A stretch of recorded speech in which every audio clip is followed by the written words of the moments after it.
dia, boa tarde ou boa noite.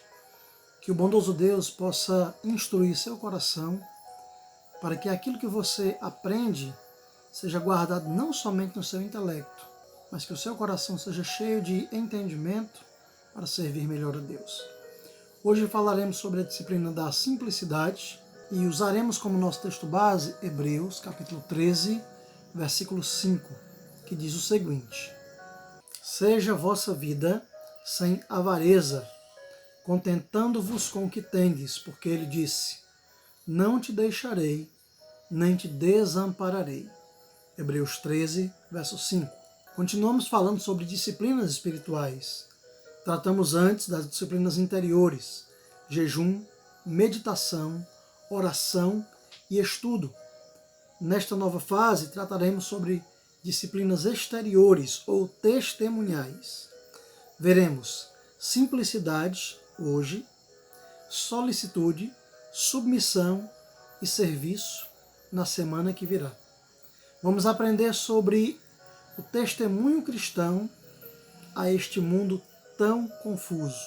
Caminharemos nesta disciplina procurando responder as seguintes perguntas. Primeira, o que é a disciplina da simplicidade? Segunda, qual a relevância dela para este mundo pós-moderno? Terceira, por que ela é tão necessária ao cristão de hoje? E quarta, que ganhamos aprendendo a cultivar esta disciplina? Então, o que é a disciplina da simplicidade? Iniciamos afirmando que ela está associada à vida de humildade. Simplicidade é liberdade, duplicidade é escravidão. A disciplina da simplicidade é uma realidade interior que resulta num estilo de vida exterior. Tanto o aspecto interior como o exterior da simplicidade são fundamentais.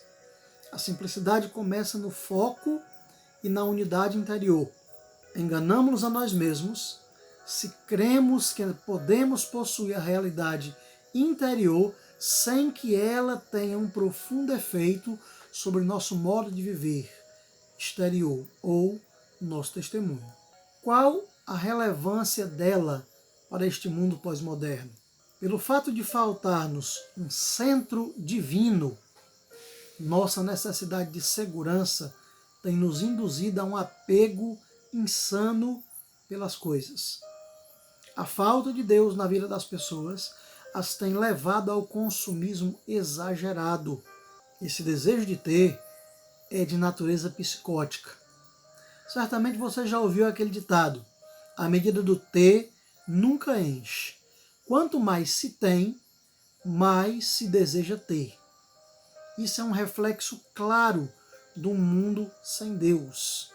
A falta de Deus faz com que as pessoas desejem criar novos deuses que dominem seus corações. Calvino dizia que o nosso coração é uma fábrica de ídolos. Depois dessa breve explicação, ficou alguma dúvida em seu coração sobre a importância ou a relevância dessa disciplina? Se por um lado ela é reflexo do mundo sem Deus, por outro, os cristãos de nossos dias parecem estar se distanciando cada vez mais de Deus. E isso nos leva à próxima pergunta: por que ela é tão necessária ao cristão de hoje? Queridos, cobiça é o anseio do coração de muitos cristãos.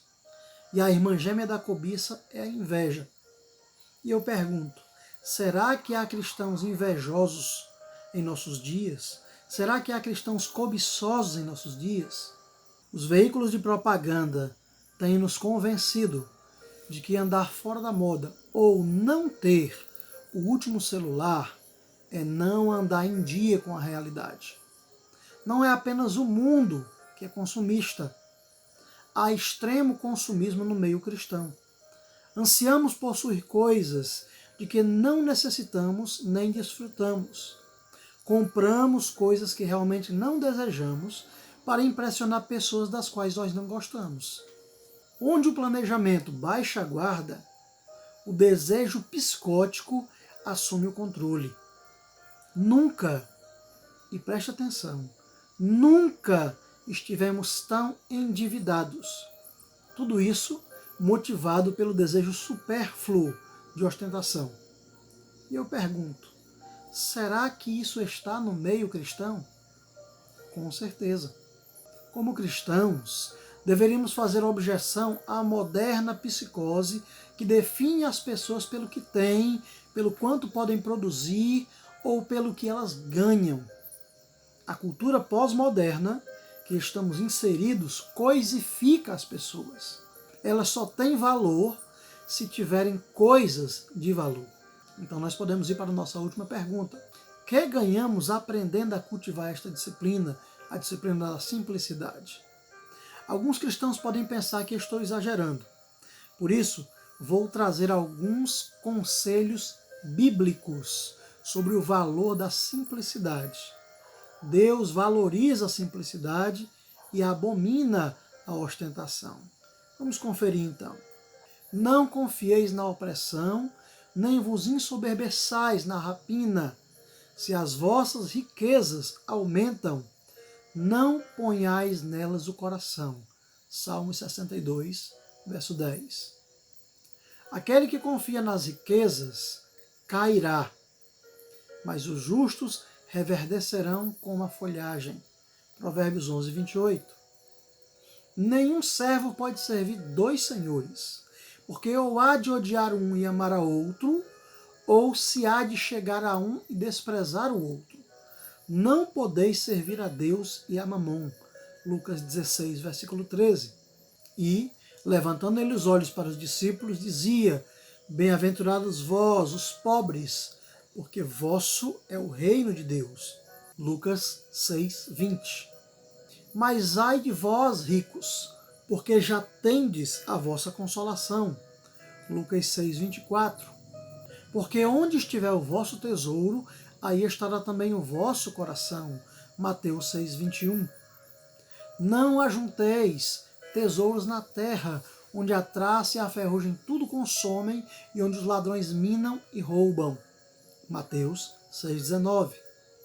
E disse-lhes: Acautelai-vos e guardai-vos da avareza, porque a vida de qualquer não consiste na abundância do que possui. Lucas 12,15. Vendei o que tendes e dai esmolas. Fazei para vós bolsas que não se envelhecem, tesouros nos céus que nunca acabe, aonde não chega o ladrão e a traça não rói. Lucas 12:33. Mas os que querem ser ricos caem em tentação e em laço, e em muitas concupiscências loucas e nocivas, que submergem os homens na perdição e ruína. 1 Timóteo capítulo 6, versículo 9. E nosso texto base: sejam vossos costumes, ou seja, a vossa vida, sem avareza, contentando-vos com o que tendes, porque ele disse: não te deixarei, nem te desampararei. Hebreus 13, verso 5.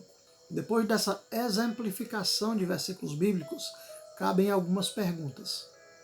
Deus é contra as pessoas ricas? Não. Deus é contra procurarmos progredir financeiramente? Também não. Deus é contra possuirmos coisas boas, comprarmos coisas boas? Claro que não. Mas Deus é contra a ostentação.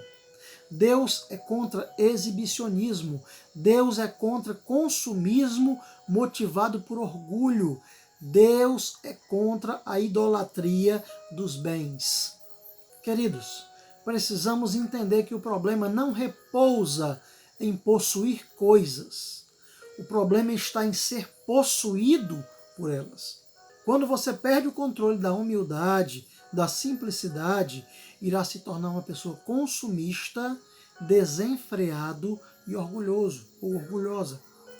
A consequência disso é se tornar uma pessoa endividada, trazendo prejuízo para a sua família por puro egoísmo. Você sofre e faz os outros sofrerem por conta de uma irresponsabilidade. Por isso, persiga a vida de simplicidade, cultive a humildade e Deus abençoará a sua vida. E finalizo com aquele famoso versículo que que você já conhece. Deus resiste aos soberbos, mas dá graça aos humildes. No termo original está escrito assim: Deus faz guerra contra os soberbos, contra os orgulhosos, mas Ele dá graça àqueles que são humildes. Busque a disciplina da simplicidade. Torne-se uma pessoa humilde. Isso não quer dizer que você não pode possuir coisas, mas isso precisa entrar no seu coração. Você não pode ser consumido pelas coisas. Vamos orar?